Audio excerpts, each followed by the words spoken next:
What's good, Jetsetters? We know Kanye West and Jay-Z have been homeboys since the first years of their careers.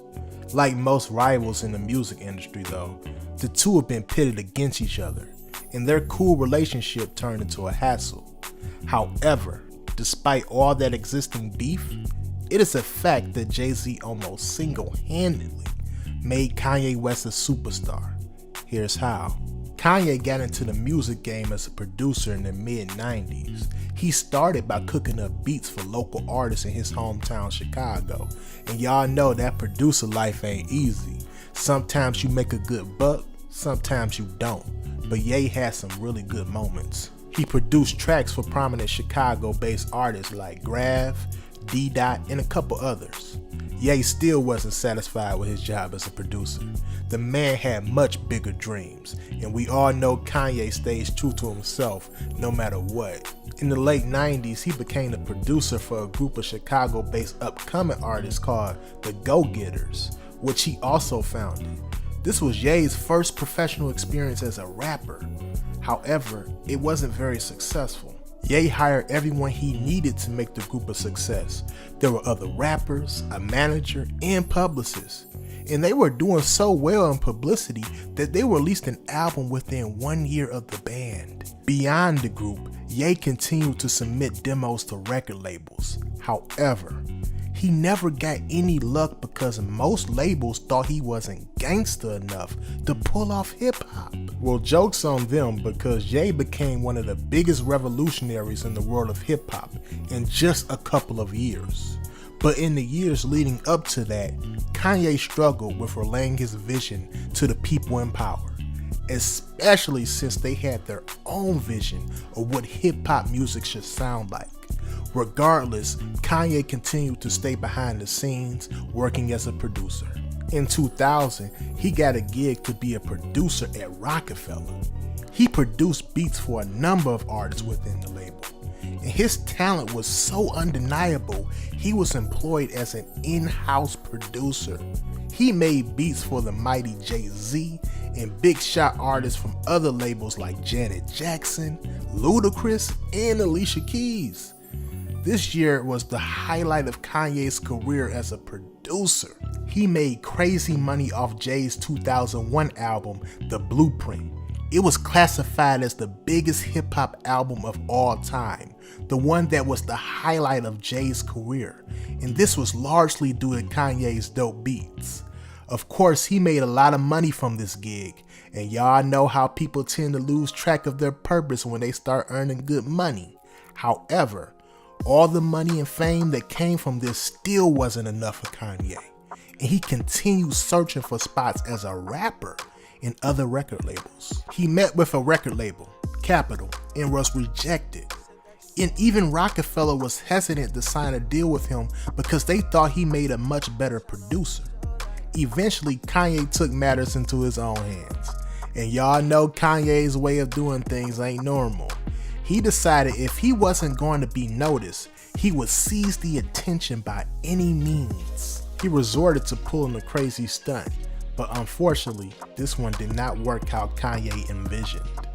He was already familiar with Rockefeller, so he went around the office, playing demos for different members from marketing to production.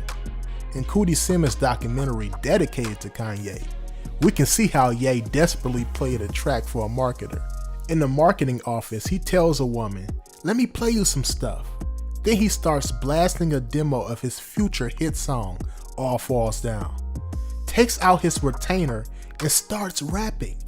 The marketing employee stares at him with a straight face while Ye's out there spitting bars until a knock on the door interrupts his flow. At this point, the woman who couldn't care less starts to chat with her co-workers and the whole situation gets pretty awkward. Ye awkwardly shuffles out of the room but goes to crash another employee's office, this time Caroline Balan, an executive director. In the documentary, we see that the woman just laughs and continues having her phone call while Kanye continues rapping. At the end of the day, we see that Kanye and his crew are sent away from the building. He doesn't even get to meet with Jay or receive any commendation. Nobody shut him down or stopped him from rapping though. They all just pretended like he wasn't there, which was worse than getting rejected.